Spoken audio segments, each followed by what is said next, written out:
Hi, we're Kev and Emma. 18 months ago we started a new adventure and bought a 57-foot narrowboat called Ripple. Why not join us and watch our highs and lows, the renovations and changes we've made, the clever storage that's been created, and find out what it's really like living and working full-time aboard a narrowboat with 2 dogs while exploring the waterways of our beautiful country.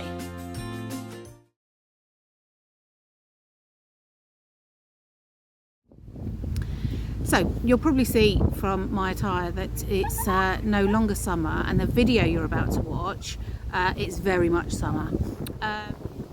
We had so much content and so many videos that all of a sudden we're still in August on the vlogs, but actually we're heading towards October. We're now in October, to be fair, and so we decided that we would release like a Throwback Thursday. So on Thursday these videos are of the continuation of our journey to Braunston. On a Sunday we're going to release videos that are more up to date. We like to be no more than a couple of weeks behind ourselves, so it's one way that we can catch up with ourselves. So I hope it's not confusing. It's nothing worse than seeing people basking in the sunshine when it's freezing cold outside, but we just thought for those of you who are watching our journey, you may well want to see the complete the complete journey, because it's been all about getting to Braunston, and obviously it's October, we've been in Braunston, we've left Braunston, and we've started our winter plans. So yeah, hope you enjoy it. Every Thursday until we run out of videos and we caught up and we're in Braunston, there will be an additional Throwback Thursday vlog. Enjoy.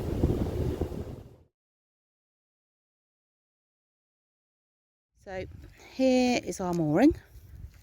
Very nice. Very nice mooring, nice and quiet and peaceful. And then here's Kev. But here is our view. We are at Tring Reservoirs and they are absolutely stunning. It was somewhere that we decided that we definitely wanted to stop and spend a bit of time at. Kev spent some time yesterday. What were you doing yesterday, Kev? I was just sitting, just looking at the lake. There was nothing going on. There was certainly no fishing going on. You didn't have a couple of rods with you, no? No. No? No. How did that go? Yeah. Yeah? Look at that boat, that's lovely. Kev had a very unsuccessful fishing day yesterday. Yeah, I caught no carp. I was there all day. But what made me feel better was when we walked round the reservoirs, there's 3 here, we walked dogs all round them. And spoke to a few anglers, didn't I? Yeah, none of them were caught, and there was also one that had been there for 6 nights and not caught a sausage. So I don't feel bad not catching one day. So not too bad, no. there's other days. Other days. Other days. What do you say? That's why they call That's why it's called fishing. Otherwise it'd be called catching. It's good. That's a good mantra, that is. Yeah.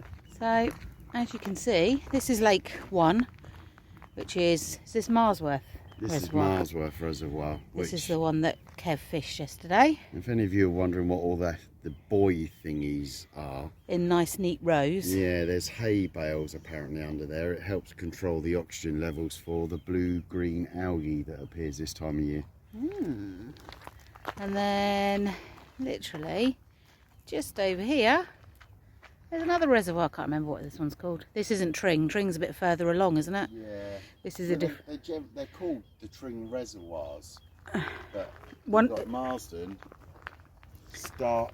Oh yes. Stop on. Starboard or something like Something that. like that, and another one. Yeah. You can't actually fish them on a day ticket, so if you're on a boat and you want to do a bit of carp fishing, you can't fish these ones. You can fish the one You behind. can fish Marsden's on a day ticket, but that's all you're allowed to do. But look at the moorings. Really, really lovely. Really nice place to stop on a boat. Yeah. Especially if you've got kids. There's a family that kind of use this area.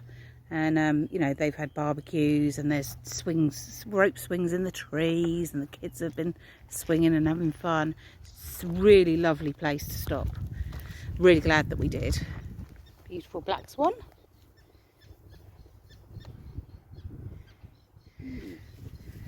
And 4 white swans not being very welcoming. What is incredible is how little water there is in the reservoir, considering we have had the wettest winter. I mean, winter lasted for 6 months last year, and you can see, if you look at the sides, you can see by the white line roughly where the water normally sits, and there's just very little water in the reservoir. We did read last night though, didn't we, that on one of the right round the far side, it was 1 million gallons of water a day to keep this stretch. 14 million, I think. It's down here. We'll check it out, 14 actually. million odd, but millions of gallons a day to keep this part of the GU full. Because this is Tring is the summit, so as you come up to Tring, you're going up in the locks, and then once you get to the Marsden flight of locks that we came down to get to the reservoirs, they turn to down. It's all downhill It's from there. all downhill. So obviously they're losing water, but also the locks are leaky and what have you. So I guess that the purpose of these reservoirs was that they were built to feed the Grand Union Canal. So they're doing their job, but my concern is if they're this low at this point in the year, oh my goodness, how low do they go? Another bonus is that there is this place called the Water's Edge, which is, if you walk round to the end of the reservoirs, there's a car park, and it sits at the end of the car park. So we have come here for breakfast before we get cruising again. Except Kev's just looked at the menu and there's no full English, so... But there is on the board. Well, maybe you can ask them about it. He's not happy.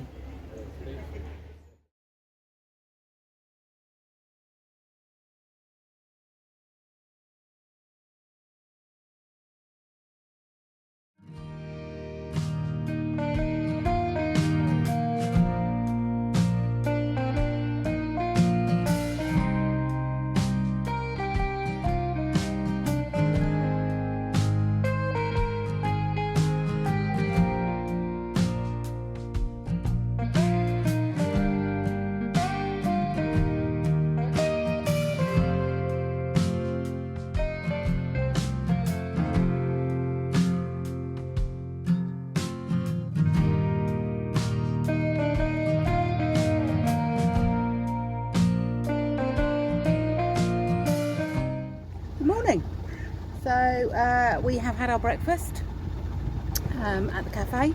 It's very nice, and then taking the dogs for a walk before it gets too hot, and now we are cruising.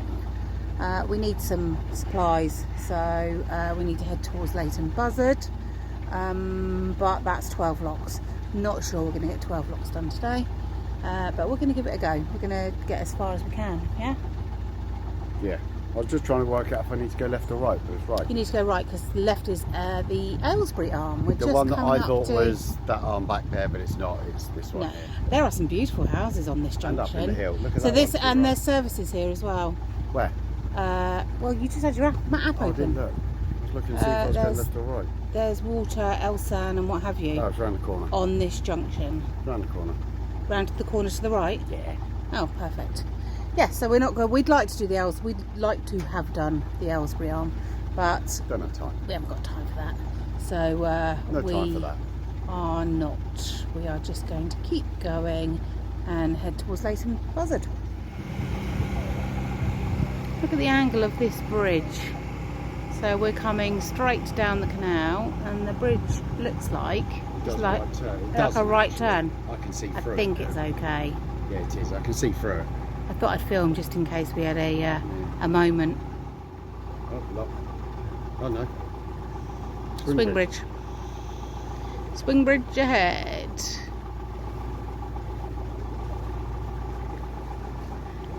Tunnel looked like it's going to be tricky. Not tricky at all. Actually, wasn't. It was an optical illusion.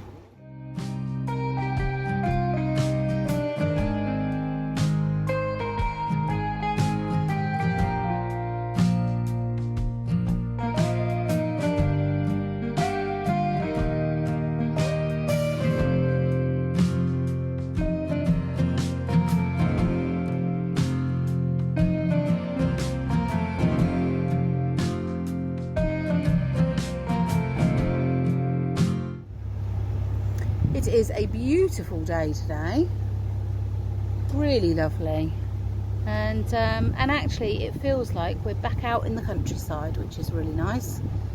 Feels like we haven't been in this sort of waters, for a while, with coming through London and the Thames, and you know, the bottom of the GU is very much feels like London. And so I think for us, kind of once we reached the reservoirs, it started feeling a bit more rural, didn't it? Rural that we like. Yeah. Cities are great, and we don't mind a town or a busy village or something for a few days, but then out in the countryside is what we much prefer. We've been in kind of built up areas for quite a while now, haven't we? Because even on the Thames, you know, it's busy. And so the Thames, and then the Paddington Arm, and then the bottom of the GU. So this is like, yes, we are back where we like to be. You know, rural, nice wild moorings, peace and quiet. So yeah, very, very enjoyable cruise today. But yeah, and the bonus is not only are we rural, but there's also Armco, because of course we're on the GU and not the Kennet and Avon, where there doesn't seem to be any Armco whatsoever. Well, we found a few pockets, but not very much. See, look at that. Just lots and lots and lots of lovely fields.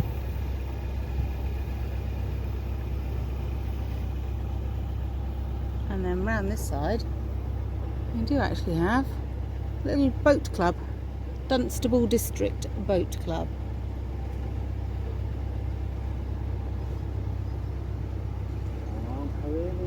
Oxford.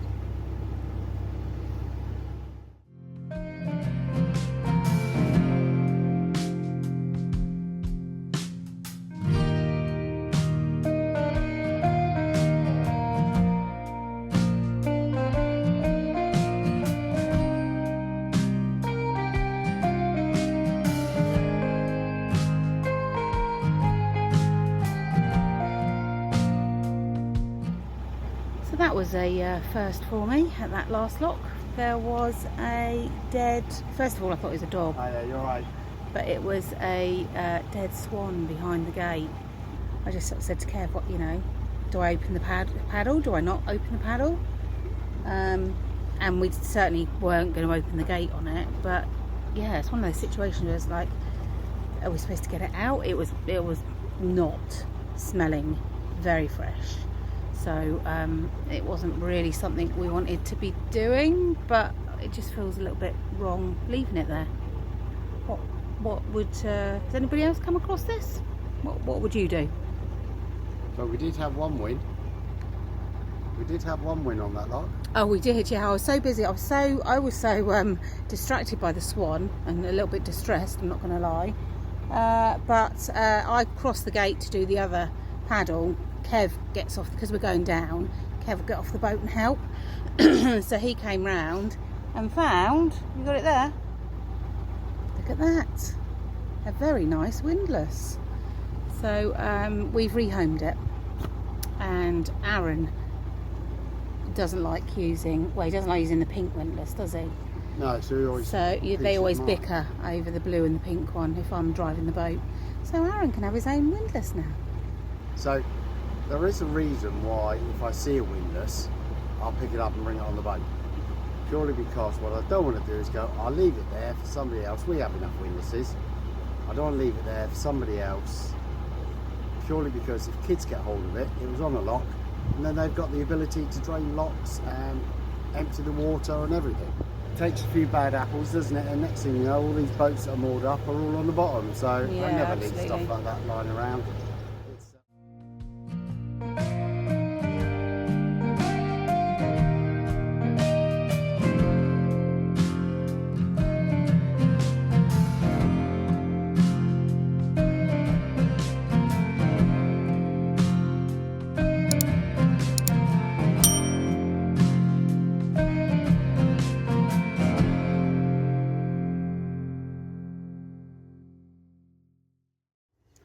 So that is today done.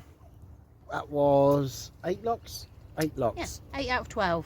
There's 12 locks to the Tesco's that we want to get to for supplies in Leighton Buzzard. And we said that we'd do at least half of them. And we've done half plus 2. Yeah, so we've got a nice little rural moor behind us. Look, not a lot happening. It's much the same in front, but there is a lock there. And there's a farmer's field over there and a farm. It doesn't smell a poo. It may smell a poo by the morning, who knows. And there might be noisy tractors in the morning, yeah. But we're getting up and going anyway. We're getting up and going. We've got to get Tesco's and stock up on provisions. It's really nice for us when it's rural ones like this and no one's about. We can leave the gate open, the dogs can go on and off, run around, do the zoomies up the towpath, which is lovely. So it's really easy cruise, wasn't it? Yeah, and it's not late, is it? What time is it? No, 4:30, 4:45. 4:45. Considering we didn't leave till 1. No, it was a late one for us today. Yeah, about 1 o'clock we left, so yeah, it was pretty well. A lot of the locks were in our favour. A couple of them weren't, but one of the lock gates were open and everything. Yeah. Cruise straight in. We were doing locks quite fast. I think that so when we do down locks, you'll open the gate for me to come in. Yeah. I'll get the boat in through one gate. I'll pull over on the left hand side, jump off, stop the boat, close that left hand gate. Em's at the front gate waiting. Close the paddle. Yeah, close your paddle that Em's open to fill it potentially. Go down the front. We'll open both the front gates open, won't we? Because it's so much more sedate going down, and we'll open them, and then I'll jump back on the boat. Don't I? So it kind of like it cuts down the time. It's like two of you doing it. Yeah, we're quite quick going through down locks. It's easy to do that because the boats, when you go in, it's level with the water. So. Yeah. So that is us, and I don't know, is this the end of the vlog? It might be the end of the vlog. If it is the end of the vlog, thank you for watching. If it's not, we'll see you Sunday morning when we make our final trip to Leighton Buzzard to get supplies. Who knows? But if it is the end of the vlog, hit the bell button, get notified when we've got our next vlog out, hit the like button, really helps grow the channel. The likes do the most apparently. And feel free to subscribe, it's totally free, and you'll be subscribed to us. More of this boring wittering idiot going on and on and on. But other than that, it's goodbye from us. See you next time. See you next week.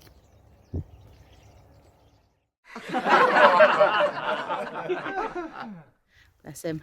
But he did get to fish. But I did also, when we walked the dogs last night, spoke to about 4 different other anglers, and one guy had been there for 6 days without catching anything. So Oh, get rid of that smoke. Up. No,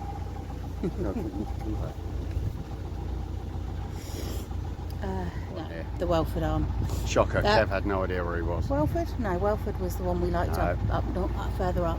Whatever that What was arm it called? It was an arm, Begins with a W. part of a canal.